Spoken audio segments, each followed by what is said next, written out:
Down in the depths of your subconscious, there lies a mirrored version of you in shackles. Jung would insinuate that this forgotten and malnourished component of yourself is connected to your very soul. In the previous episodes, we've learned that if you neglect your opposite, it has the potential to become a monster, and that if we do not challenge our current ideals, our personalities can calcify as we become older. And this causes significant problems for those of us on the lookout for a meaningful existence. Because as our minds begin to close, that mirrored version of ourselves begins to blur. And when that opposite has faded completely, wholeness falls out of the picture. In this episode, we'll discover Carl's introductory thoughts to the Anima and animus, and why neglecting them can lead to a sort of stasis. This time, we investigate the castle in the forest in Carl Jung's Red Book.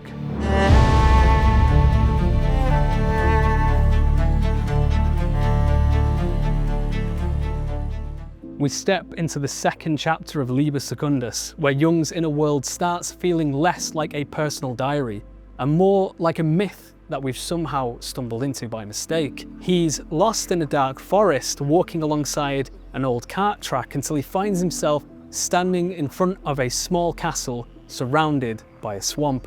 The decaying area around the castle is a visual representation of its lack of care. Carl is initially perplexed by the environment, but understands that he's weary from all of his travels and wants to hunker down for the evening somewhere safe. Jung knocks on the door, no answer, and then it begins to rain.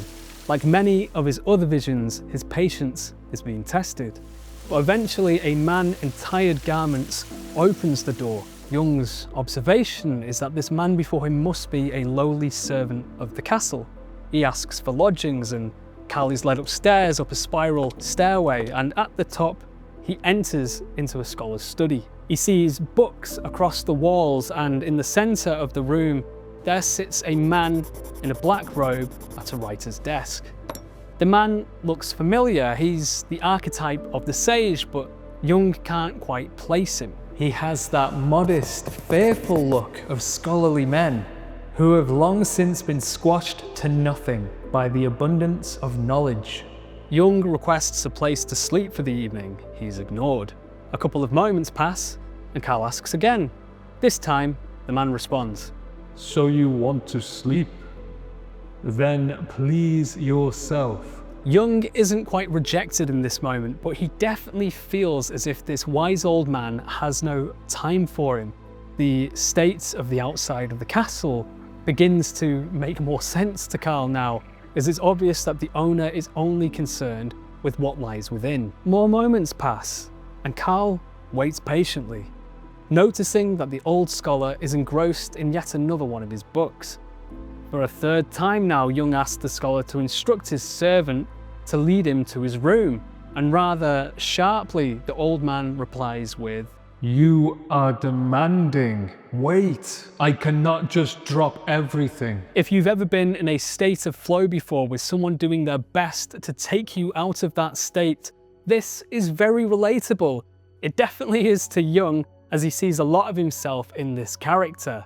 But the sad reality is that this scholar represents a man who has lost himself to the thoughts of others.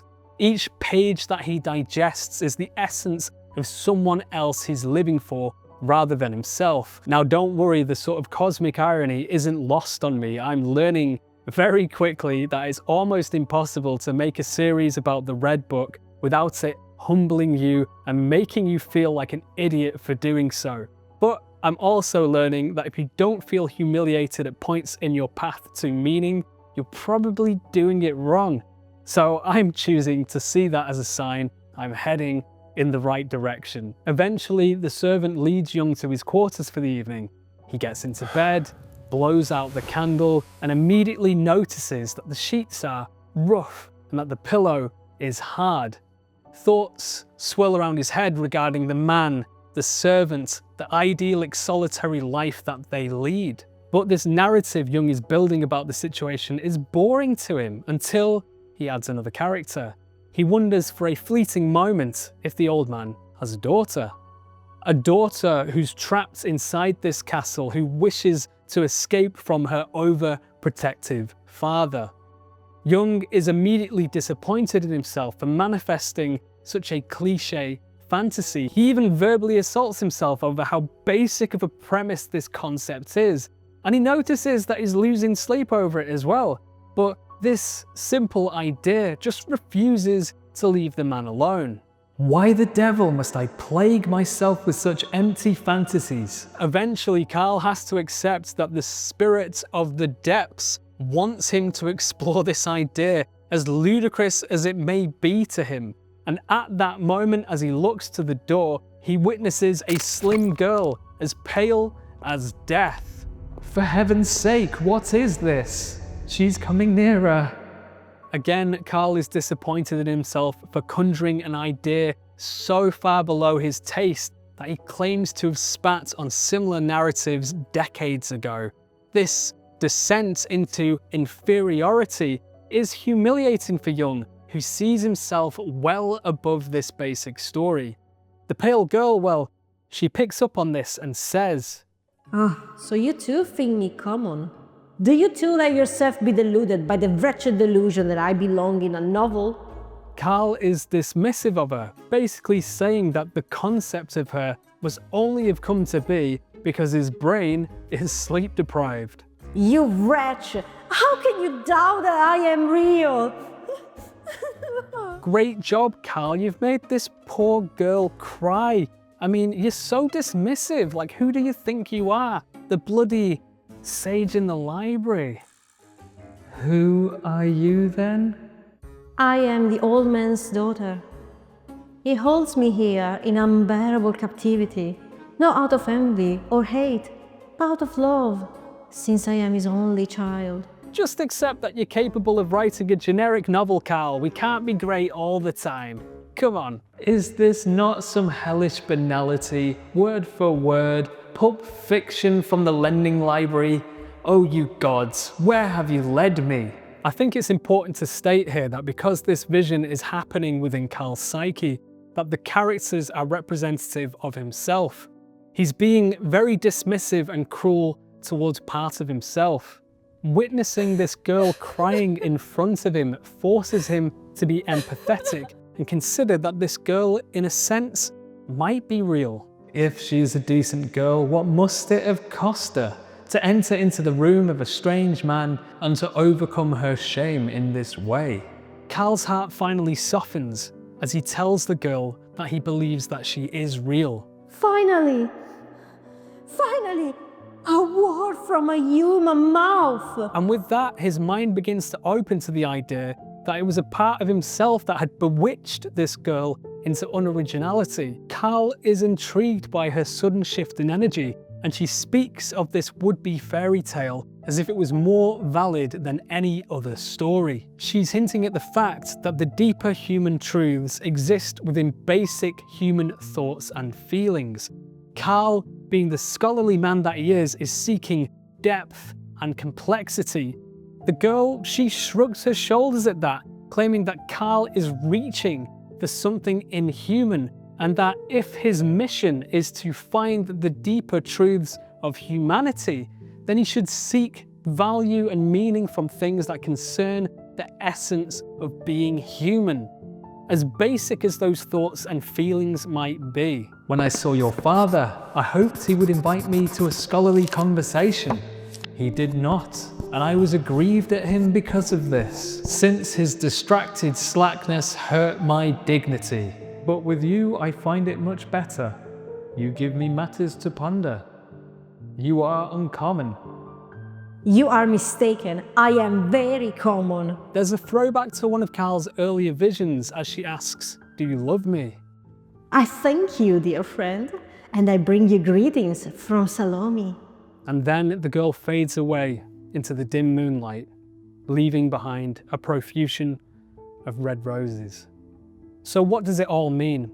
The scholarly old man is a version of Carl, one that is dismissive to the world and its outer experiences. He's been so focused on academic tasks that he's neglected the other aspects of his life. Notice how he initially refused this crying girl her existence, because to him, she represented commonality, unoriginality, and low status.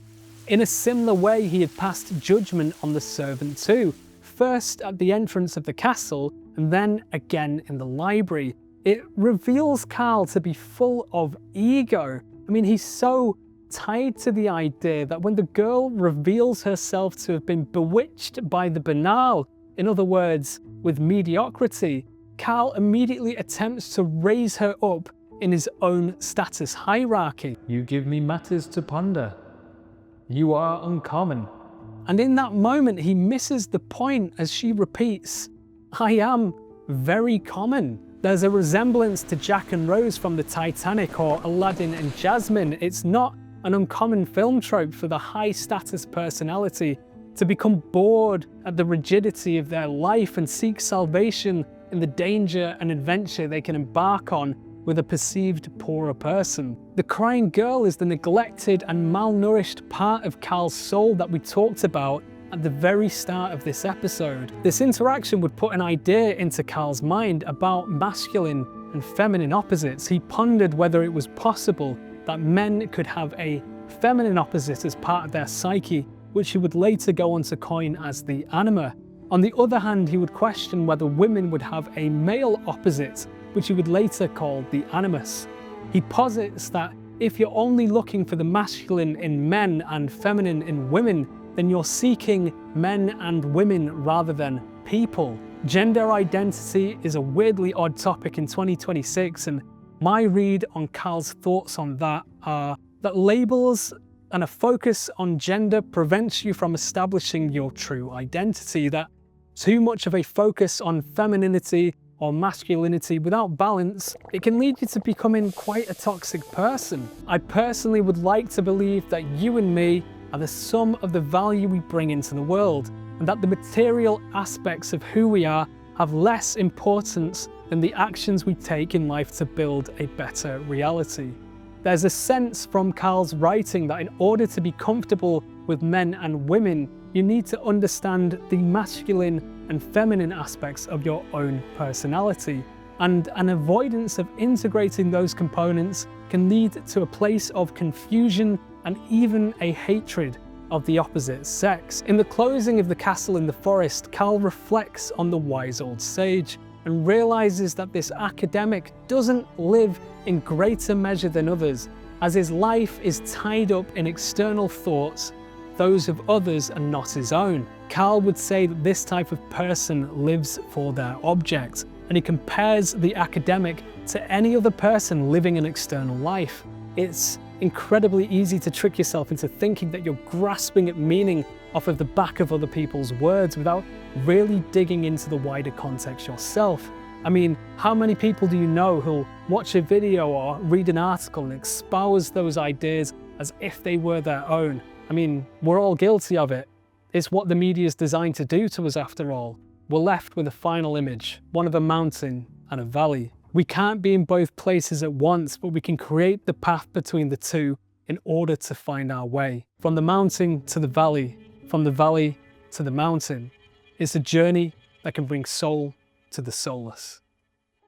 Hey, if you've made it this far, thank you for watching, and if you've gotten anything out of the video, I have a small favor to ask. Liking, subscribing, and even leaving a comment does a huge amount to help the channel.